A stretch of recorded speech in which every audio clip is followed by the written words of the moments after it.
আল্লাহরে ডাক দিব না মারি, তোমার কুদরত বুঝা বড়দা, তুমি মহাশক্তির অধিকারী। এই ছেলেটার মা মরিয়া গেছে, দুধের বাচ্চার কাছে দেখে মায়ের নিয়ে গেছো, অথচ এই ছেলে বুঝেই নাই যে তার মা মারা গেছে। এই ছেলেটা এখনো মায়ের দুধ খাইতে চায়। বাদান সমাজ যত যায় ততই বাচ্চাটার কান্নার আওয়াজ বাড়ে। গাড়ি থেকে নামিয়া বাচ্চাটার দেখার জন্য হাঁটি হাঁটি পা পা করে আগাইলাম।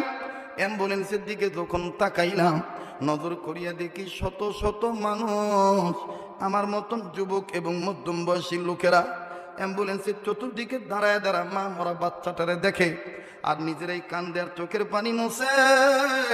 আবার কিছু ছেলে যুবক মানুষ হয়তোবা নতুন বিয়ে করছে, গার্মেন্টসের কর্মী, আমার বন্ধুরে কয়েক মাস পর বাড়িতে যাইতেছে, সম্ভবত এই ছেলেগুলি নিজের পকেট থেকে মোবাইল বের করে আর বাড়িতে ফোন দিয়া কয় আমার মাও কই, আমার মায়েরে দেখা রাইখো, আমার আম্মুর যেন কিছু না হয়। সম্ভবত বাড়ি থেকে জিজ্ঞাসা করছে কেন কান্দেন, কি হয়েছে? কান্দার বলে আজকে ফেরির মধ্যে একটা মা মরা বাচ্চা দেখছি রে,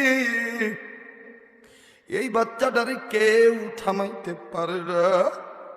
ফল দিল ফল ফালায় দেয়, পানি দিল ফেলে দেয়, জুসের বোতলে ফেলে দেয়, বাপের কামড়ায় আর ডাক দিয়ে বলে আমার মায়ের কাঠের বাক্সে বইরা রাখতো গে, আমি আমার আম্মুর কাছে যাবো, দুধু খাবো। এইভাবে এইভাবে বাচ্চাটা কান্দে কাঁদে। এই মা মরিয়া গেলে আর মা পাবো না।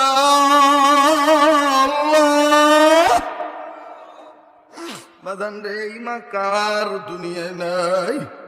আমার ভাইরে, আমি আগাইলাম পরিচিত ফেসবুক হওয়ার কারণে লোকগুলি আমার কাছে যাইতে সহযোগিতা করলো। আমি কাছে যাইয়া বাচ্চাটারে দেখি, নজর করিয়া দেখি বাপের কোলে বসিয়া বসিয়া কান্দে, আর বাপটা আমার বন্ধুরে নির্বাক হইয়া ঢেলান দিয়া কান্দে। এই বাচ্চার কান্না শুনতে শুনতে ও বাদান পাশে থেকে আরো দুইটা মেয়ের কান্না, ওই অ্যাম্বুলেন্স